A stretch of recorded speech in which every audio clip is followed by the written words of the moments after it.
ದಾವಣಗೆರೆ ಉಪಚುನಾವಣೆ ಅಖಾಡ ರಂಗೇರ್ತಾ ಇದೆ. Davanagere by election ಅಖಾಡಕ್ಕೆ Zameer ಇವತ್ತು ಎಂಟ್ರಿ ಕೊಡಲಿದ್ದಾರೆ. ಅಲ್ಪಸಂಖ್ಯಾತರ ಮುನಿಸು ಶಮನಗೊಳಿಸೋಕೆ ಕಾಂಗ್ರೆಸ್ ದೊಡ್ಡ ಮಟ್ಟದಲ್ಲಿ ಕಸರತ್ತು ಮಾಡ್ತಾ ಇದೆ.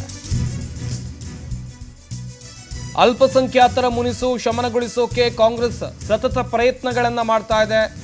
ವಸತಿ ಸಚಿವ ಜಮೀರ್ ಅಹಮದ್ ಕರೆತಂದು ಪ್ರಚಾರಕ್ಕೆ ಸಿದ್ಧತೆಯನ್ನ ಮಾಡಿಕೊಳ್ಳಲಾಗಿದೆ. ಸಾದಿಕ್ ಪೈಲ್ವಾನ್ ನಾಮಪತ್ರದ ಬಳಿಕ ದೊಡ್ಡ ಮಟ್ಟದಲ್ಲಿ ಬಂಡಾಯ ಉಂಟಾಗಿತ್ತು.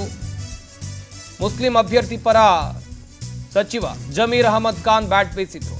ಸಾದಿಕ್ ಕಣದಿಂದ ಹಿಂದೆ ಸರಿದ ಬಳಿಕ ಈಗ ಎಂಟ್ರಿ ಕೊಡ್ತಾ ಇದ್ದಾರೆ ಜಮೀರ್ ಅಹಮದ್ ಖಾನ್ ಎನ್ನುವಂಥದ್ದು ಗೊತ್ತಾಗ್ತಾ ಇದೆ. ಇಷ್ಟು ದಿವಸ ಅವರು ಕೇರಳದಲ್ಲಿ ಬ್ಯುಸಿ ಆಗಿದ್ರು. ಕೇರಳ ವಿಧಾನಸಭೆ ಚುನಾವಣೆಯ ಪ್ರಚಾರದಲ್ಲಿ ಬ್ಯುಸಿ ಆಗಿದ್ರು. ಜಮೀರ್ ಬಂದು ಪ್ರಚಾರ ಮಾಡುವಂತೆ ಮುಸ್ಲಿಂ ಮುಖಂಡರು ಪಟ್ಟು ಹಿಡಿದಿದ್ರು. ಇವತ್ತು ದಾವಣಗೆರೆಯಲ್ಲಿ, ನಾಳೆ ಬಾಗಲಕೋಟೆಯಲ್ಲಿ ಜಮೀರ್ ಪ್ರಚಾರವನ್ನ ಮಾಡಲಿದ್ದಾರೆ ಎನ್ನುವಂತ ಮಾಹಿತಿ ಇದೆ. ದಾವಣಗೆರೆ ದಕ್ಷಿಣ ವಿಧಾನಸಭಾ ಕ್ಷೇತ್ರ, ಇದಕ್ಕೆ ಉಪಚುನಾವಣೆ ನಡೀತಾ ಇದೆ.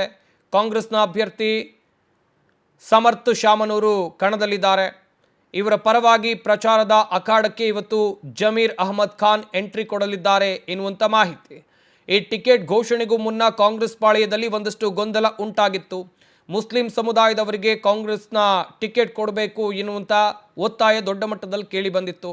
ಇದಕ್ಕಾಗಿ ಸಚಿವರಾಗಿರುವ ಜಮೀರ್ ಅಹಮದ್ ಖಾನ್ ಕೂಡ ದೊಡ್ಡ ಮಟ್ಟದಲ್ಲಿ ಲಾಬಿ ನಡೆಸಿದ್ರು. ಆದರೆ ಅದು ಸಫಲ ಆಗಲಿಲ್ಲ. ಬಂಡಾಯ ಇತ್ತು. ಸಾದಿಕ್ ಪೈಲ್ವಾನ್ ನಾಮಪತ್ರ ಕೂಡ ಸಲ್ಲಿಸಿದ್ರು. ಆದರೆ ಕಾಂಗ್ರೆಸ್ನ ನಾಯಕರು ಅದನ್ನು ಶಮನಗೊಳಿಸಿದ್ರು ಕೊನೆಗೂ ಕೂಡ.